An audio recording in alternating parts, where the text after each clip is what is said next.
guys, this is part 2 of my top skills that you need to learn in an emergency or economic collapse. The last video, if you haven't seen it yet, I recommend you go and check that out. It's the most critical and crucial skills that you learn, especially for new beginners and new preppers, in an emergency or disaster situation. A lot of it is common sense and things you've probably heard before, but I highly recommend that you get that. You get those down, you get that list, write it down, and start working on them if you haven't. This one is going to go into some of the skills that maybe you haven't thought of or haven't heard about as much, that are still extremely important to have and to work on for an emergency situation. And I do have a bonus at the end, kind of a bonus idea or skill, so stick around at the end for that. But here's the top 10 list of skills that maybe you haven't thought of for an economic collapse or disaster situation.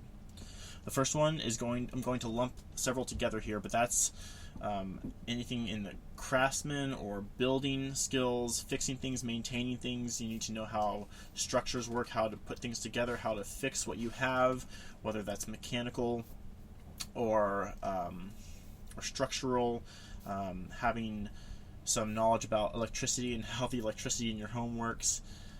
You know, if something breaks down, you need to have the necessary and basic skills to be able to fix it, or at least keep it going until you can get something better in place. In an economic collapse or disaster situation or an SHTF situation, you might not have the people that are trained in these areas to come take care of it for you. So just knowing how to build, fix, maintain, and craft new things is extremely important.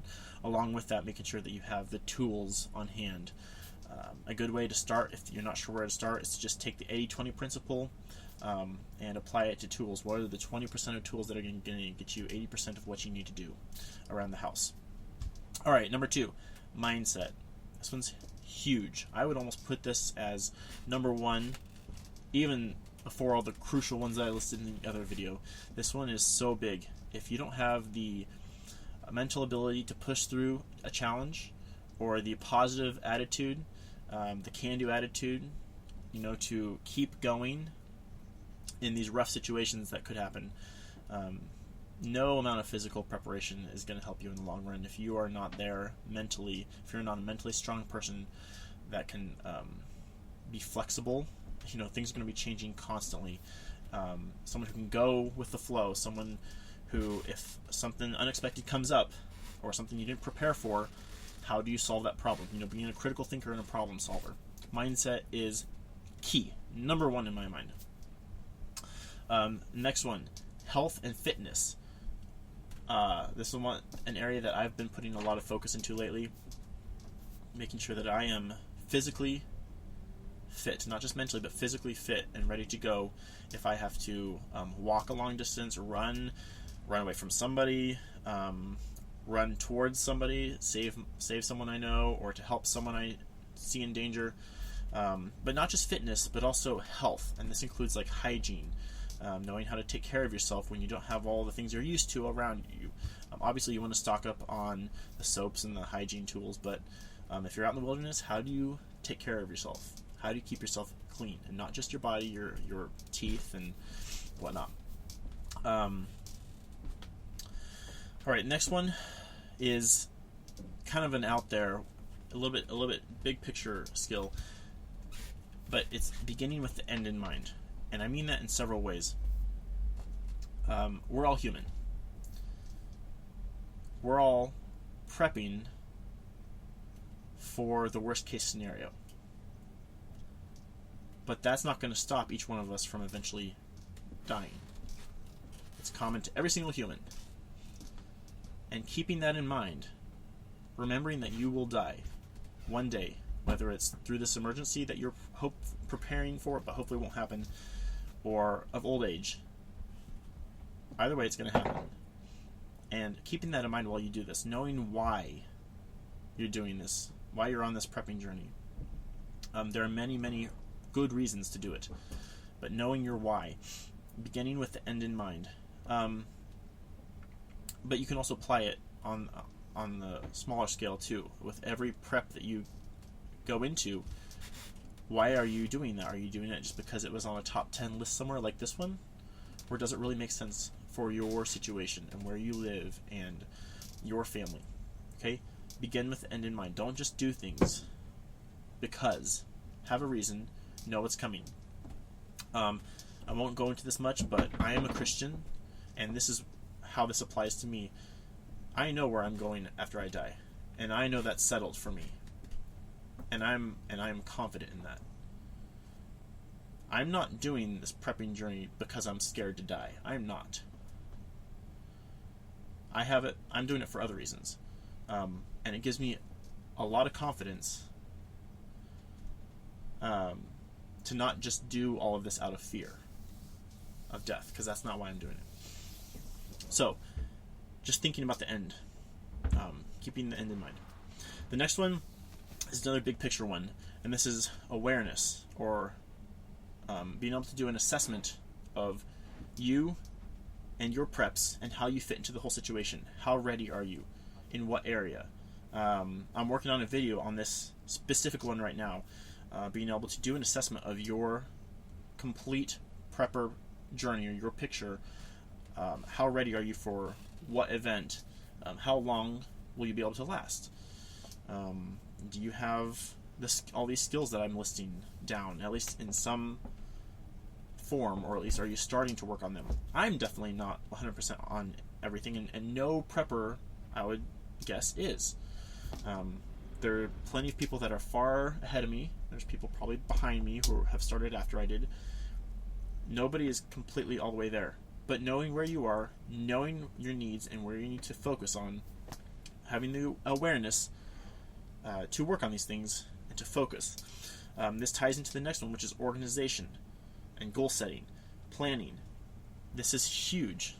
You don't just start doing stuff because you have a plan, you set your goals, you do your assessment, you have your awareness, you know what you need to work on, and then you set your plan and your goals, and you get everything done in an organized manner. You set time frames, you have a plan, you set a budget. And then physical organization too. How do you store your preps? How do you store your bug bag? Is it easy to access and quick to access? Is it in the right place? Is your food on a FIFO system? First in, first out. Just organization. The next one, interpersonal skills. Knowing how to interact with people. This could be huge in an SHTF situation. Especially if not everybody's going to be friendly. Everybody's going to be in it for themselves.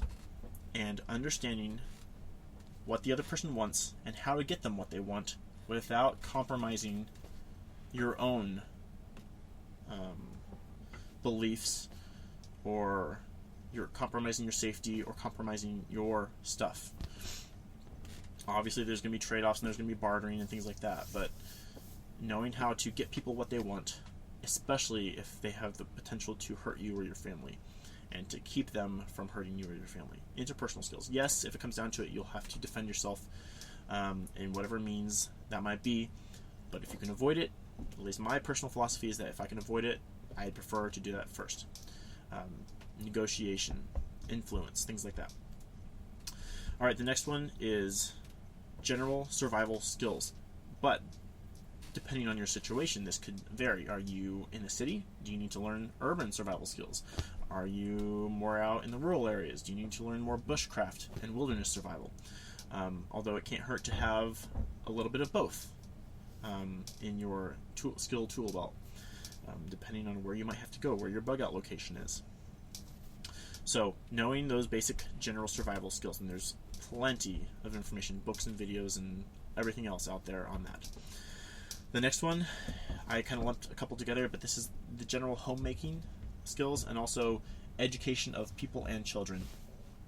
Again, if the system goes down, and your kids are at home now, if you've got kids, and there's no school for them to go to, but you still want to keep their minds active and keep them distracted and from what might be going on in the world, knowing how to educate them, but also you want them to grow and learn and become better people. And if society or the nation were to ever recover or come back to something else, you want them to participate. And So being able to educate others, and also homemaking, so like the sewing skills and the cooking skills and the just taking care of your house and your homestead and your wherever you are, your bug out location, making it livable. That's big. All right, and then the last big one on this list of things you might not have thought about is learning how to learn. We're talking about skills here.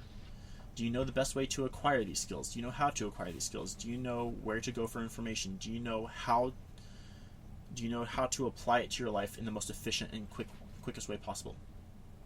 Do you know how to use sleep in order to acquire a skill faster?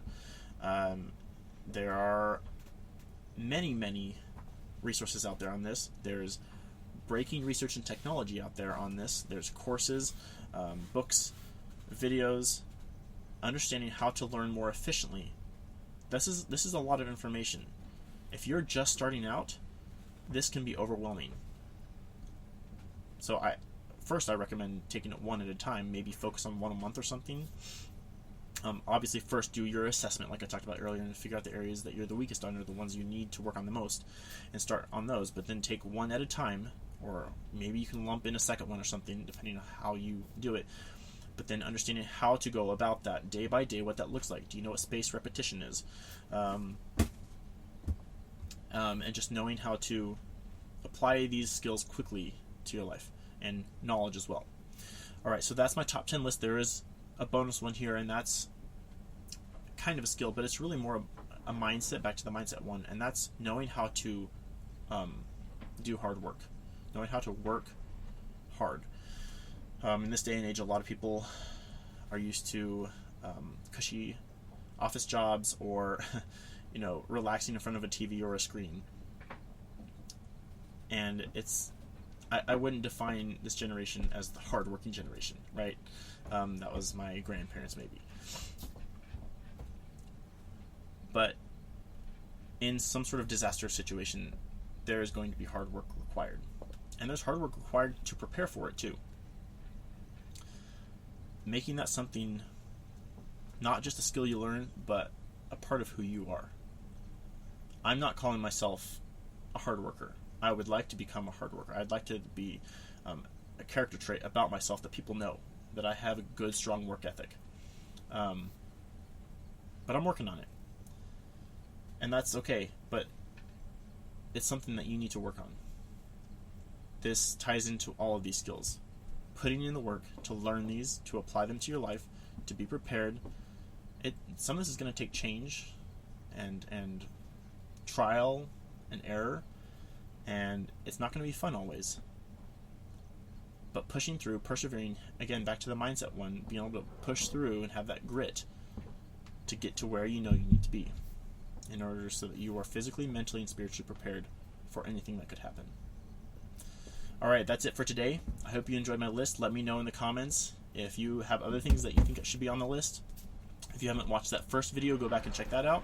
If you haven't subscribed yet, please do. That really helps out this channel. And go ahead and like the video and share it with somebody you know. And until next time, stay safe.